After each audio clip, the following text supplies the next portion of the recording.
सभी साथियों को जोहार। मैं जिस आंदोलन से बिलोंग करता हूँ, नेतरहाट फायरिंग रेंज के खिलाफ में जो केंद्रीय जनसंघर्ष समिति है, मेरा जो अनुभव है इस आंदोलन में लगातार 30 वर्षों से मैं इस आंदोलन में हूँ। मुझे याद है कि 96 में पेशा एक्ट कानून लागू हुआ था और बी डी शर्मा 1997 में हमारे नेतरहाट फायरिंग रेंज के कार्यक्रम में आए थे। तब उन्होंने पेशा कानून के बारे में हमें बताने का प्रयास किया था। हम लोगों ने जितना समझा, मार्च में जो हम लोग का 22-23 मार्च होता, हम लोग का दिसंबर 97 तक में पूरे 245 गांव जो नेतरहाट फायरिंग रेंज की अधिसूचना से प्रभावित है, हम सभी ग्राम सभाओं ने निर्णय लेकर महामहिम राष्ट्रपति को इस बात का निर्णय भेजा कि हम ग्राम सभा के लोग सीधा निर्णय लेते हैं कि हम अपने गांव की जमीन फायरिंग अभ्यास के लिए सेना को नहीं देंगे। उसका असर क्या हुआ पता तो नहीं लगा,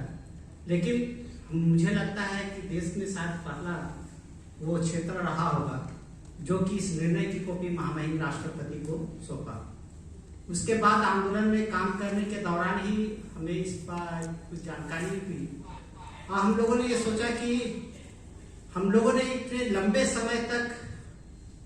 हर साल राष्ट्रपति से लेकर के ब्लॉक के प्रखंड स्तर तक हम पदाधिकारियों का अपना मेमोरेंडम देते रहते हैं, लेकिन उस पर किसी तरह का कोई जवाब या किसी तरह की कोई प्रगति हमारे संबंध में नहीं हुई। हम लोग काफी निराश हुए। तब हम लोगों ने निर्णय लिया कि क्यों ना हम खुद निर्णय लें, और हम लोगों ने पेशा एक्ट और 5वीं अनुसूची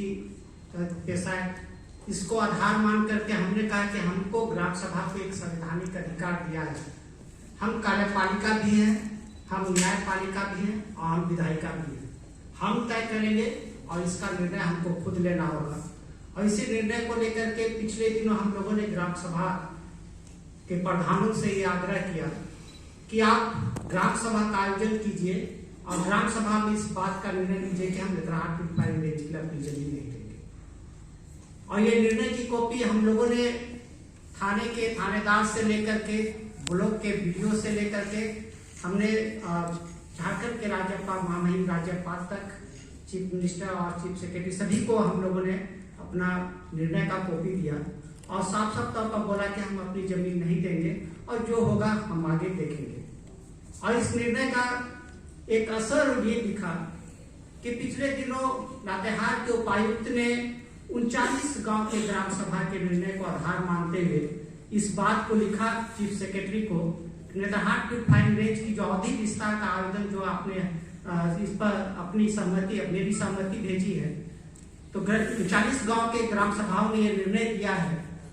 कि हम नेतरहाट फायरिंग रेंज के लिए अपनी जमीन नहीं देंगे। आपसे आग्रह है कि ग्राम सभा के निर्णय का सम्मान करते हुए राज्य सरकार इस पर अपना निर्णय देगी। और उसी को आधार मान के माननीय मुख्यमंत्री ने, श्री हेमंत सोरेन ने अवधि विस्तार पर रोक लगाने की घोषणा की। लेकिन ये केवल घोषणा है। अभी हम उसका ऑर्डर की कॉपी मांग रहे हैं कि माननीय मुख्यमंत्री ने जो प्रेस रिलीज के माध्यम से जो एक घोषणा की है कि हम नेतरहाट फायरिंग रेंज का अवधि विस्तार नहीं करेंगे, तो उसके संबंध में किसी तरह का कोई आदेश या अधिसूचना जारी हुई तो उसकी कॉपी हम उपलब्ध कराई जाए, तो वो अभी हमारे पास नहीं है। जब हम लोगों ने पिछले दिनों ये पूछा कि आखिर में इसके बाद क्या होगा, तो कई साथियों ने जो उनकी सभा में गए थे उन्होंने बोला कि कहा है कि मेरे चीफ मिनिस्टर रहते तक ये अवधि विस्तार नहीं होगा। तो हमने बोला कि मान लीजिए आप कल के दिन में चीफ मिनिस्टर नहीं रहेंगे तब हमारा क्या होगा, इसका भी तो जवाब दीजिए। और नहीं तो हम यही समझेंगे जो पिछले दिनों चाहे कुछ सांसद लोग क्या करके बोले कि नेतरहाट फायरिंग रेंज नहीं बनेगा, उनकी घोषणा थी।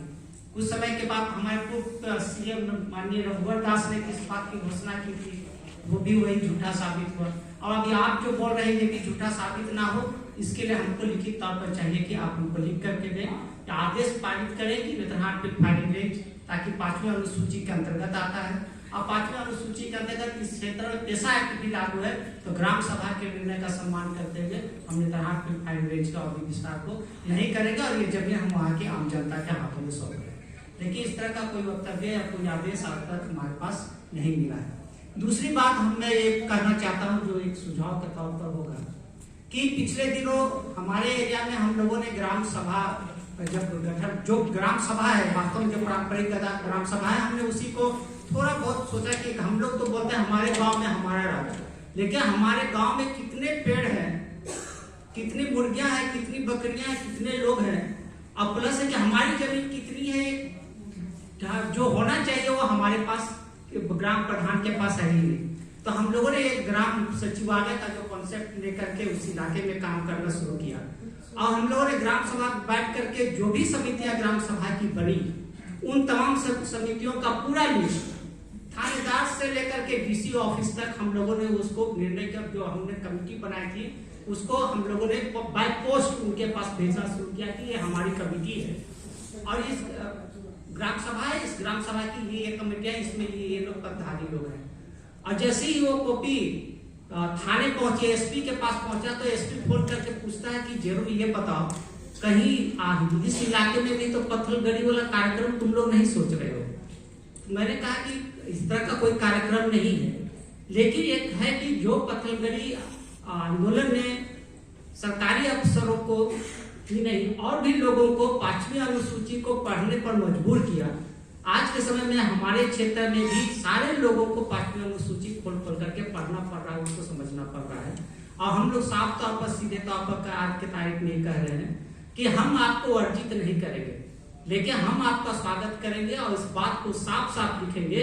कि अनुसूचित क्षेत्र में शासन और प्रशासन की जिम्मेवारी जो है वो यहाँ के आदिवासी समुदाय के पास है, और आदिवासी समुदाय जैसा निर्णय होगा वैसा ही करेगा, वैसा ही आपको आगे काम करना होगा। तो ये बातें हम लोग ये काफी मजबूती के साथ कर रहे हैं। तो इससे मेरा ये कहना है कि ग्राम सचिवालय के तौर पर हम लोगों को कॉन्सेप्ट डेवलप करना चाहिए और हर एक गाँव में एक एक सचिवालय हो, जहाँ पे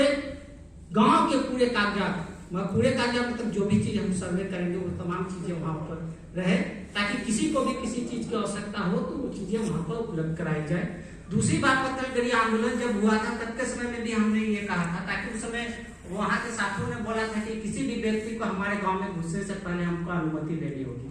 तब के समय लोग बोला कि सबको तो समान अधिकार है किसी देश में कहीं भी जाने आने जाने रहने बसने का। तब के समय हमने यही तर्क किया था कि जब आप शहरों में कॉलोनियां बनाते हो तो उस कॉलोनी में दरबान रखते हो, बहादुर रखते हो, और जहां पर हम किसी से भी मिलने जाए तो वहां के रजिस्टर में अपना नाम लिखना पड़ता है, पता लिखना पड़ता है, बताना पड़ता है कि हम किसके फ्लैट में जा रहे हैं। हमने बोला कि आप जब मेरे गांव में आओगे, अब हमको बिना कुछ बताए सीधे मेरे गांव में कैसे घुस जाओगे, हम आपको जानते भी नहीं है। तो हम वही चीज कह रहे हैं, इसीलिए हमको मेरे गांव में घुसने से पहले आपको हमारी बातों को, अपने आप क्यों आए हो ये बात को हमारे ग्राम प्रधान को बताना पड़ेगा। ग्राम प्रधान सब समय उपस्थित नहीं होगा, लेकिन कोई तो गांव का मिलेगा, उसके माध्यम से ग्राम सभा तक आपकी बातों को पहुंचाएंगे। अगर ग्राम प्रधान ये कहेगा कि आप हमारे गांव में आ सकते हो फलना काम के लिए, तो ठीक है, तब आप आओ, और नहीं तो आप अंधाधुंध घुस जाओगे और हम चुपचाप देखते रहें, ऐसा अब नहीं होगा। ताकि हम लोगों ने अंग्रेजों के समय में जो है ना अंग्रेजों के समय में जो कानून बने थे 1935 का, उसको भी पढ़ा है हम लोगों ने। कानून बनने के बाद आपने जितनी भी अनुसूचियां जारी की हैं उनको भी पढ़ा है, और प्लस ये है कि पेशा एक्ट के तहत हमको जो पावर है हमने उनको भी पढ़ा है। और इन चीजों को पढ़ने के बाद आज हम अपने रूप में सशक्त हुए हैं, और हमको ये अधिकार है कि हम अपने गांव को कैसे सुरक्षा देना है, अपने लोगों को कैसे सुरक्षा देना है, अपने जो संसाधन है उस पर जो हमारा हक और अधिकार है उसको कैसे सुरक्षित अधिकार लेना है, और इसके साथ ही साथ हमको अपने गांव में सुरक्षा कैसे करनी है, इन तमाम चीजों को लेकर के आज हम जाग गए हैं। और हम निश्चित तौर पर है कि अपने इसी बल पे हम आपको रोकेंगे अपने गांव में घुसने के लिए, और कोई भी अन्यथा काम नहीं होगा। ताकि हमें उम्मीद है कि जिस तरह से ग्राम सभा के निर्णय पर माननीय उपायुक्त महोदय ने जो कदम उठाया है हमारे विचारों का, ग्राम सभा के निर्णय का सम्मान करते हुए, हम चाहेंगे कि आने वाले समय में भी यदि सारे गांव के ग्राम सभा के निर्णय की कॉपी इन तमाम पदाधिकारियों के पास जाती है तो निश्चित तौर पर है कि उनके कानों में भी घंटी बजेगी, और एक बार वही भी गाँव जाने से पहले हमसे इजाजत लेंगे। इन्हीं शब्दों के साथ धन्यवाद, जोहार।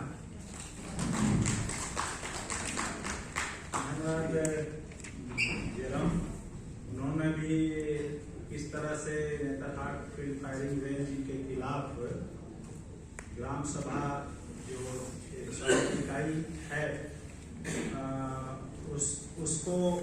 एक्टिवेट किया और इसी बहाने इसी के माध्यम से ग्राम सभा की ताकत का एहसास भी हुआ। तो एक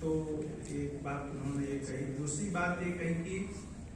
ये जो कुछ भी हम करते हैं उसकी सूचना हम जो प्रशासनिक पदाधिकारी है उसको हम को करना चाहिए। और तीसरी बात उन्होंने ये कही कि जो पत्थलगड़ी का आंदोलन चला था खूंटी के इलाके में, तो वो उससे सबक सीखते हुए उन्होंने कुछ और तरीके वहां निकाले कि और बहस को भी उस स्तर पर ले गए कि जहां पर वो तार्किक रूप से बात समझ में आए। तो ये तीनों बातें उन्होंने महत्वपूर्ण कही है। अब मैं भरत श्रीमाली जी जो हैं गुजरात से, उनको मैं बुलाना चाहता हूँ।